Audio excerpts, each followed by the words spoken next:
बिस्मिल्लाहिर्रहमानिर्रहीम। अस्सलाम वालेकुम स्टूडेंट्स, कैसे हैं आप?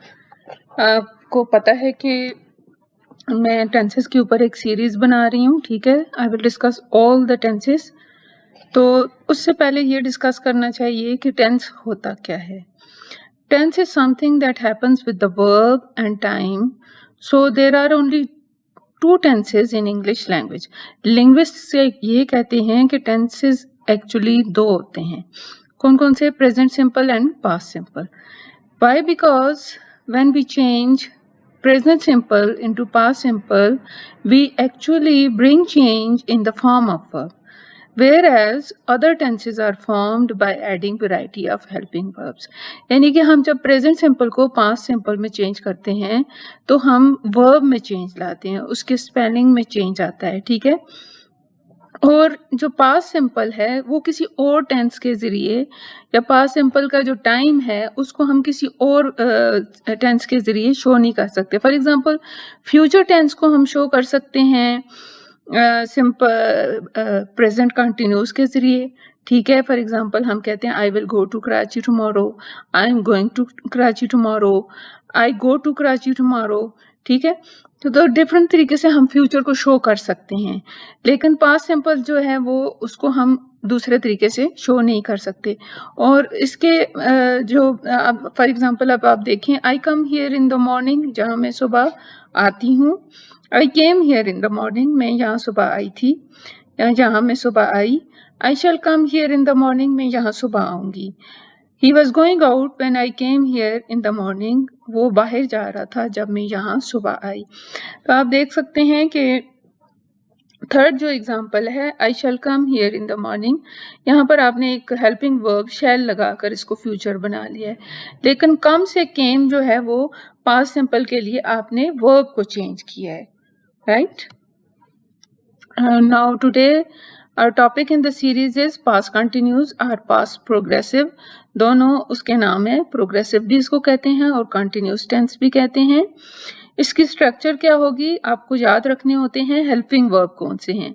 इसमें हेल्पिंग वर्ब वाज और वर यूज होंगे। याद रखें, जब भी कंटिन्यूस टेंस होगा, चाहे वो प्रेजेंट, पास्ट और फ्यूचर कंटिन्यूस टेंस हो या फिर परफेक्ट कंटिन्यूस टेंस हो, उसमें आईएनजी फॉर्म होना ज़रूरी है। किसी भी कंटिन्यूस टेंस में आईएनजी फॉर्म का होना बहुत ज़रूरी होता है, क्योंकि ये पास्ट है। तो बी वर्ब के, आपको पता है बी वर्ब की कितनी फॉर्म्स होती हैं?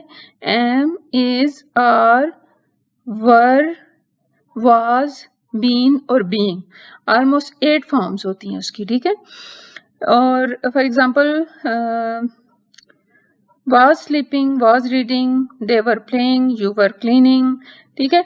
इसी के 2 हेल्पिंग वर्ब हैं, इनको आप यूज करेंगे, इसके साथ आईएनजी फॉर्म यूज करेंगे और आप इसका सेंटेंस पास्ट कंटिन्यूस का बन जाएगा। तो पास्ट कंटिन्यूस में जब नेगेटिव बनाना होगा तो याद रखें कि एक ही सेंटेंस के अंदर जब एक से ज़्यादा हेल्पिंग वर्ब यूज हो रहे होते हैं, for example I was reading, ठीक है, तो I have been reading, I will have been reading. तो इसमें जब एक से ज़्यादा हेल्पिंग वर्ब हों तो हमेशा पहले हेल्पिंग वर्ब को हम लेते हैं और उसके साथ नॉट लगाकर उसको नेगेटिव बनाते हैं, और पहले हेल्पिंग वर्ब से ही हम उसका इंट्रोगेटिव बनाते हैं। Remember, not is always added with the first helping verb. Similarly, the first helping verb is used to make interrogative sentences. For example, I was reading a book, I was not reading a book, was I reading a book, what was I reading? ये जो WH question होते हैं इनमें भी almost structure वही होती है, इसमें आपको was उसी तरह से यूज होगा।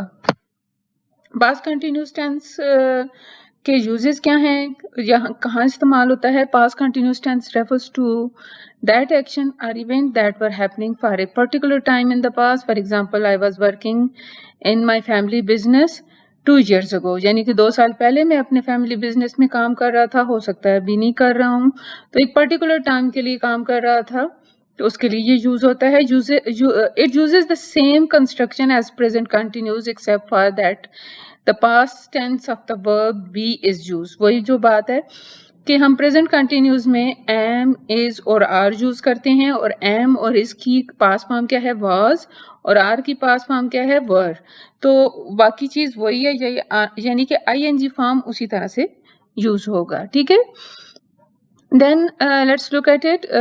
We use past continuous tense to talk about an action that remained in progress in past. कुछ देर वो जारी रहा माजी में.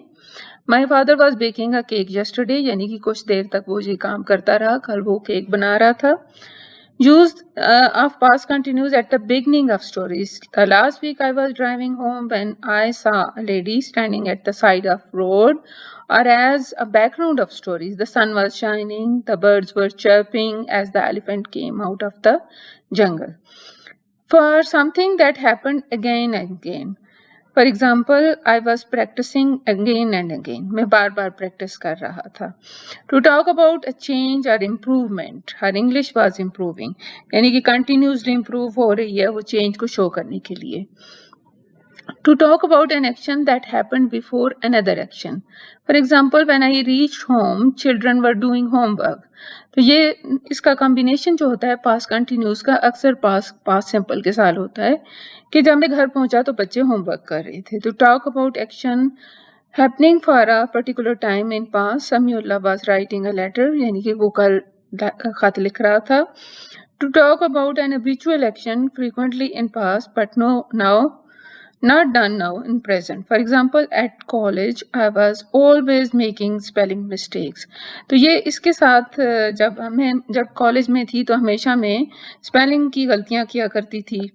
तो ये जो पास्ट कंटिन्यूस है, जब एक पास्ट की हैबिट को शो करने के लिए यूज होता है तो उसके साथ हम ऑलवेज यूज करेंगे, ऑल द टाइम यूज करेंगे, कॉन्स्टेंटली यूज करेंगे, कंटिन्यूसली यूज करेंगे, continually use करेंगे, forever, perpetually, the entire time. For example, my brother was playing all the time when he was young. तो मेरा भाई हर वक्त खेलता रहता था, हर वक्त क्रिकेट खेलता रहता था जब वो छोटा था, ठीक है.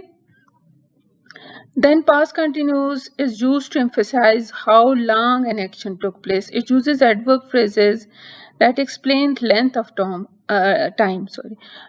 All morning, for example, I was washing clothes all morning. सारी दिन सुबह में कपड़े धोती रही हूँ. I was watching movies all week. मैं पूरा वीक मूवीज देखती रही हूँ. I have been waiting for hours. मैं बहुत घंटों तक इंतजार करती रही हूँ, ठीक है. The players were training all years. I was trying to reach the final level for hours. She was washing her clothes all day. ठीक है, ये डेली यूज में भी हम इस तरह की एग्जाम्पल्स यूज करते हैं. अनदर इम्पोर्टेंट पॉइंट इज के कंटिन्यूस टेंस जो है, प्रेजेंट पास्ट कंटिन्यूस हो या प्रेजेंट कंटिन्यूस हो, वो स्टेटिव वर्ब्स के साथ नहीं यूज हो सकता. फॉर एग्जाम्पल, हम ये नहीं कह सकते आई एम बिलीविंग यू या आई वॉज बिलीविंग यू. आप सिंपल कहेंगे आई बिलीव यू और आई डू नॉट बिलीव यू, ठीक है. She was disliking him and he was या ही इज हेटिंग मैथ, ये भी गलत है. आई एम और आई वॉज नोइंग यू, आप ये भी नहीं कह सकते. आप कहेंगे आई नो यू या I do not know you. I knew you past tense में अगर बोलेंगे. My daughter is liking pizza या my daughter was liking pizza, ये गलत है. We are needing your help, हमें तुम्हारी हेल्प मदद की ज़रूरत है. और we were needing your help is also, this is wrong, ठीक है. I am realising my mistake, I was realising my mistake, ये भी गलत है. She is understanding the sum, she was understanding the sum, ये भी गलत है. They are wanting water, they were wanting water, ये भी गलत है. स्टेटिव वर्ब वो होते हैं जो कि किसी स्टेट को, हालत को शो करते हैं, ना कि किसी एक्शन को शो करते हैं. For example, like, dislike, believe, hate, know, sleep, write. ये थिंक, ये स्टेटिव वर्ब है, किसी स्टेट को शो करते हैं, एक्शन को शो नहीं करते हैं. तो इनके साथ कंटिन्यूस वर्ब नहीं यूज होता, इनके साथ आईएनजी यूज नहीं हो सकता. आप ये नहीं कह सकते आई एम अंडरस्टैंडिंग यू, ठीक है. तो this is wrong and I think this much for the past continuous. If there are any question you can still ask me. Okay, thank you for listening to me.